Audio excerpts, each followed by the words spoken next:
Have you ever looked at your bank account balance and felt a deep sense of pride in that fat number staring back at you? Perhaps you have been diligently saving for decades, watching those digits climb higher and higher, thinking you are being financially responsible.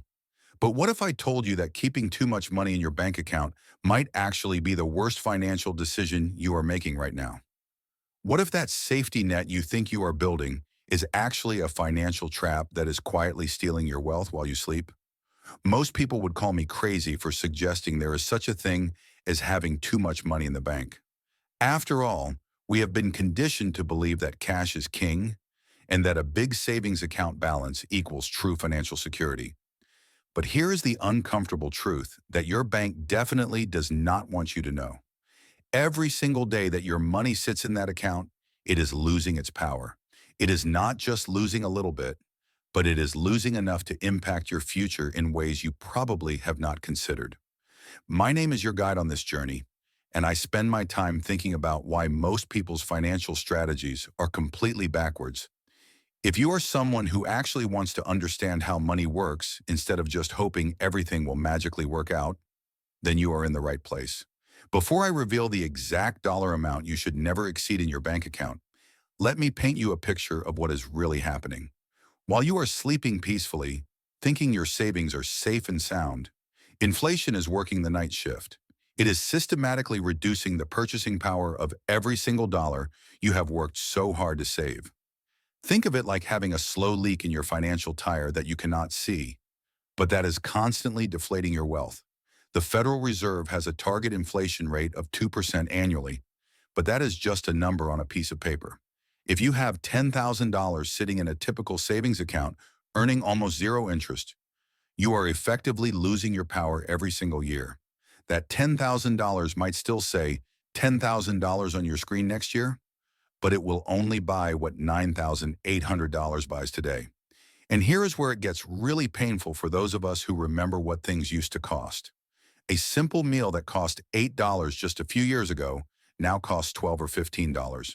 The price of a new car has jumped from $38,000 to nearly $48,000 in just a short window of time. When you factor in the rising costs of housing, energy, and healthcare, you can see how your money is being eroded. That is not financial security, my friend. That is financial suicide in slow motion.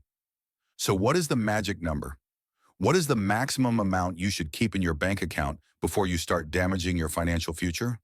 The answer is simpler than you might think, but it requires understanding the difference between money you need and money you are hoarding out of fear. Financial experts and wise investors generally agree that you should keep between 3 to 6 months of living expenses in a readily accessible account. Please notice that I said living expenses, not your total income. If your monthly bills, groceries, and necessities total $4,000, then you should have between $12,000 and $24,000 in your emergency fund. That is it. Everything beyond that amount is excess cash that should be working harder for you somewhere else. But here is where most people mess this up completely. They look at their monthly income instead of their actual expenses, or they convince themselves they need years of cash saved up just in case. This kind of thinking is not financial prudence. It is financial anxiety masquerading as responsibility. Let us talk about why keeping more than 6 months of expenses in your bank account is actually hurting you. First, there is the inflation problem we already discussed, where your cash is guaranteed to lose value over time. But there is also the opportunity cost, which is perhaps even more devastating to your long-term wealth. Every dollar sitting in a traditional savings account could potentially be invested in assets that have historically delivered solid returns. Let us say you have $50,000 in your bank account, but you only need $20,000 for your emergency fund. That extra $30,000, if invested in a diversified portfolio like the Standard & Poor's 500, could grow significantly. Assuming a 7% return, that $30,000 could grow to over $60,000 in just 10 years. By keeping it in your savings account, you would have almost nothing extra after a decade. You have literally cost yourself $30,000 by playing it too safe. Now I can already hear the voices of doubt in your head. What if the stock market crashes? What if I lose my money? What if the world changes tomorrow? Here is the thing about financial fear. It is usually based on worst-case scenarios that rarely happen, And when they do happen, they are typically temporary. Meanwhile, the guaranteed loss from inflation and missed opportunities happens every single day, month after month. The stock market has experienced many crashes throughout history, from the dot-com bubble to the financial crisis of 2008. Yet despite all these dramatic events, patient investors who stayed the course have been rewarded handsomely over time. But let us address the elephant in the room. What constitutes too much cash is also about your personal situation and your ability to handle risk. A 25-year-old single person might be fine with 3 months of expenses, while a 60-year-old with a mortgage might want 6 months. The key is being honest about your actual needs versus your imaginary fears. There is also a psychological aspect of hoarding cash that we must discuss. Many people keep excessive amounts in their bank accounts because it makes them feel secure in the moment. Cash in the bank provides a sense of control and safety that investments do not always offer. You can see the exact balance, it does not fluctuate, and you know it is there when you need it. But this psychological comfort comes at a very steep price. While you are feeling secure about your large balance, you are actually becoming less secure financially as time goes on. Real security comes from growing your wealth faster than inflation and building multiple income streams. It does not come from accumulating piles of depreciating paper. Here is something else most people do not consider. Banks absolutely love it when you keep large balances in low-interest accounts. They take your money and lend it out to other customers at much higher interest rates. They are essentially using your deposits to generate massive profits for themselves. You are providing them with cheap capital while earning almost nothing in return. It is a fantastic deal for the bank, but a terrible deal for you. The banking industry has done an excellent job of convincing people that savings accounts are the only responsible choice. They have created a narrative that cash equals safety and investments equal risk. But this narrative conveniently ignores the very real risk of losing your purchasing power. The truth is, keeping too much money in your bank account is one of the riskiest moves you can make. So if keeping excessive cash is a bad idea, what should you do with that extra money instead? The answer depends on your timeline and your goals, but there are several options that make much more sense. For starters, you could invest that excess cash in a diversified portfolio of low-cost index funds. This is not some get-rich-quick scheme or a complicated trading strategy. It is simply buying a small piece of thousands of different companies and letting the economy do what it does best over time. Historically, these portfolios have delivered strong returns over long periods. This means your money has the potential to grow substantially instead of evaporating. If the thought of the stock market makes you nervous, you can start small. Take just the amount above your 6-month emergency fund and invest half of it. Keep the other half in your savings account if it helps you sleep better at night.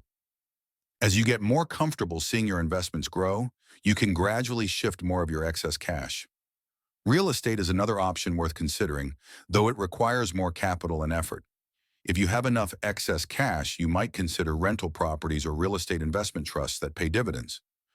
Real estate has historically been an excellent hedge against inflation because property values and rents tend to rise.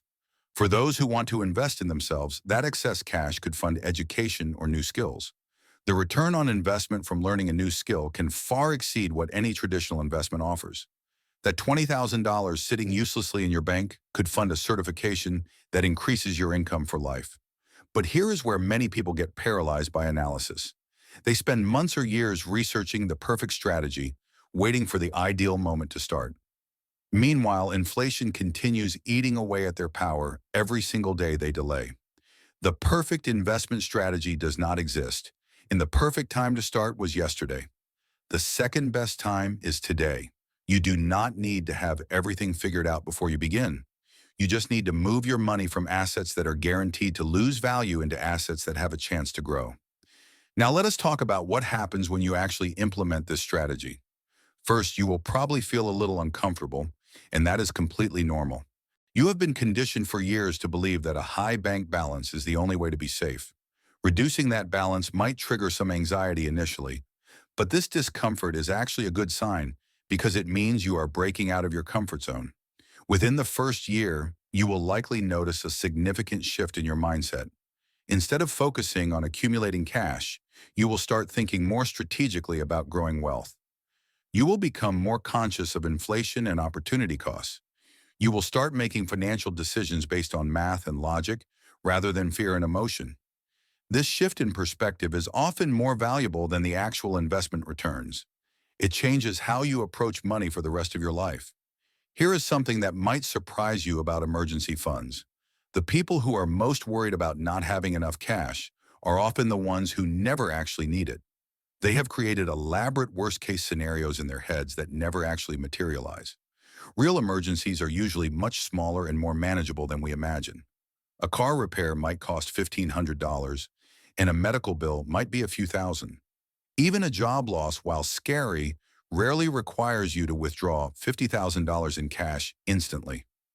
Unemployment benefits and severance packages provide a buffer time that most people forget to calculate. The scenarios where you need instant access to massive amounts of cash are extremely rare. Yet many people structure their entire lives around these unlikely events. Even if a major emergency did occur, you have other options. You could sell some of your investments or use a line of credit temporarily. The point is that having every possible dollar in a savings account is not the only way to handle life. Let us address another common objection. Some people argue they need large cash balances because they are planning a major purchase soon.